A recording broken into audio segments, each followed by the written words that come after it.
Assalamualaikum warahmatullahi wabarakatuh.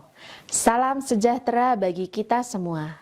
Yang terhormat Kaprodi Bahasa Indonesia, Bapak Ibu yang saya hormati, serta mahasiswa yang saya banggakan. Pertama-tama, marilah kita panjatkan puji syukur kehadirat Allah Subhanahu wa Ta'ala, karena berkat rahmat dan karunia-Nya kita dapat berkumpul di sini dalam keadaan sehat walafiat. Hari ini saya ingin berpidato tentang sebuah aktivitas yang mungkin sering kita anggap sepele, tetapi sebenarnya penuh tantangan dan kesenangan, yaitu menulis. Pidato saya kali ini dengan judul menulis adalah hal yang paling sulit tetapi mengasyikkan.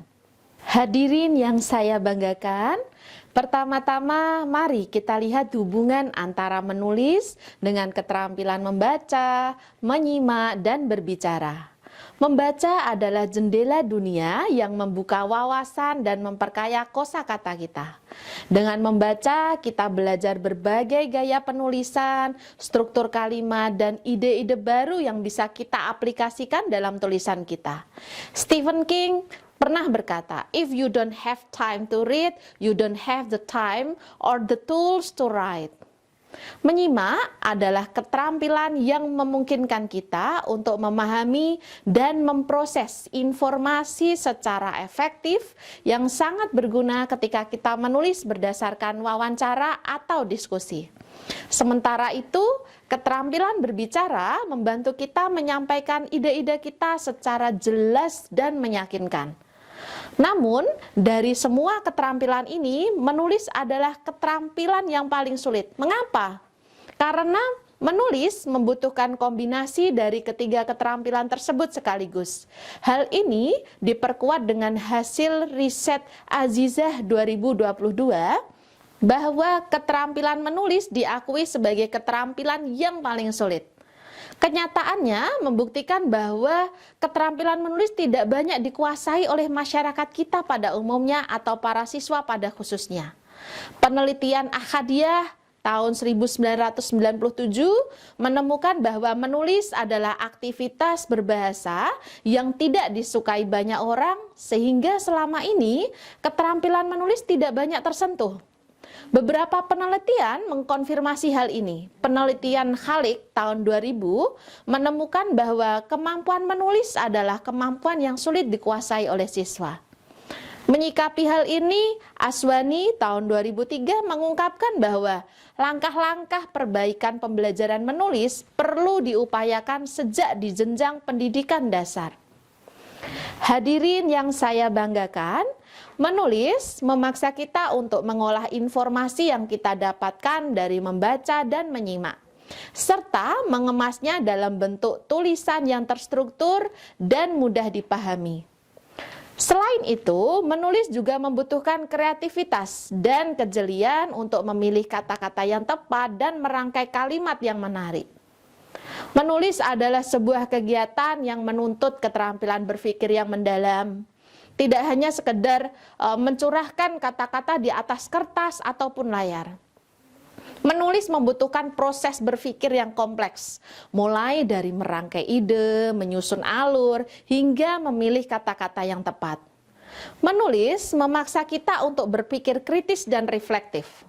Seringkali kita harus mengulang-ulang kalimat yang sudah ditulis, mencari kata yang paling pas, dan memperbaiki struktur kalimat agar tulisan kita mudah dipahami dan enak dibaca. Proses ini tentu saja tidak mudah dan membutuhkan waktu serta kesabaran. Sebagaimana yang dikatakan oleh Ernest Hemingway, "The first draft of anything is garbage."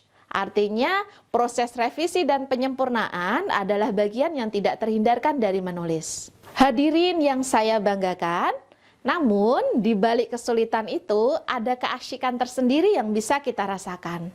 Menulis adalah salah satu cara terbaik untuk mengekspresikan diri.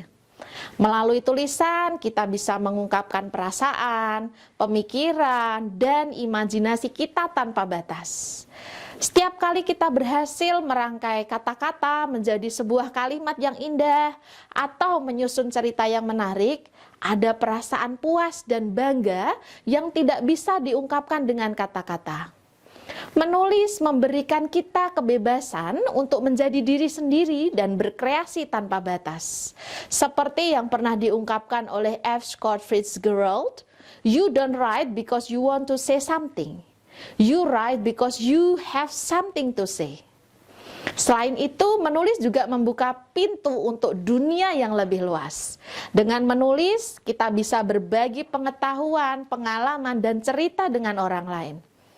Tulisan kita bisa dibaca oleh siapa saja, di mana saja, dan kapan saja. Bayangkan betapa luar biasanya ketika tulisan kita bisa memberikan inspirasi, pengetahuan, atau hiburan kepada orang lain. Itu adalah salah satu keasikan terbesar dari menulis. Kemampuan untuk menyentuh hidup orang lain melalui kata-kata kita. Dalam kata-kata Maya Angelou, "There is no greater agony than bearing an untold story inside you." Hadirin yang saya banggakan, menulis juga mengharuskan kita untuk menggali sumber ide dari berbagai tempat. Ide-ide terbaik seringkali datang dari pengamatan, pengamalan, atau pengalaman, dan juga penelitian. Pengamatan memungkinkan kita melihat dunia dengan cara yang berbeda dan menemukan detail yang mungkin terlewatkan oleh orang lain. Pengalaman pribadi memberikan kekayaan emosi dan kejadian yang bisa diolah menjadi tulisan yang otentik dan menyentuh. Sedangkan penelitian membantu kita membangun argumen yang kuat dan berdasar, menambahkan kredibilitas pada tulisan kita. Dalam hal ini, penulis harus menjadi seorang pengamat yang tajam, seorang pencerita yang baik, dan seorang peneliti yang teliti. Namun, saya tidak bisa mengabaikan bahwa menulis seringkali dihadapkan pada berbagai tantangan.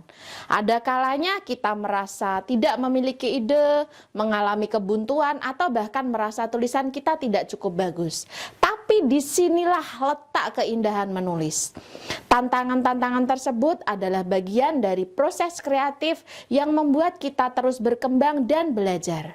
Setiap kesulitan yang kita hadapi dalam menulis adalah peluang untuk menjadi penulis yang lebih baik. Hadirin yang saya banggakan, ingatlah bahwa menulis bukan hanya tentang hasil akhir, tetapi juga tentang perjalanan kreatif yang kita lalui. Maka nikmatilah setiap prosesnya dan temukan keasyikan dalam setiap kata yang kita tuliskan. Menulis memang sulit, tetapi disitulah letak keasyikannya. Teruslah menulis dan biarkan tulisan kita menjadi saksi perjalanan hidup kita. Hadirin yang saya banggakan, di akhir pidato ini saya ingin membuat sebuah simpulan bahwa menulis memang merupakan aktivitas yang penuh tantangan, namun juga menawarkan kepuasan yang luar biasa.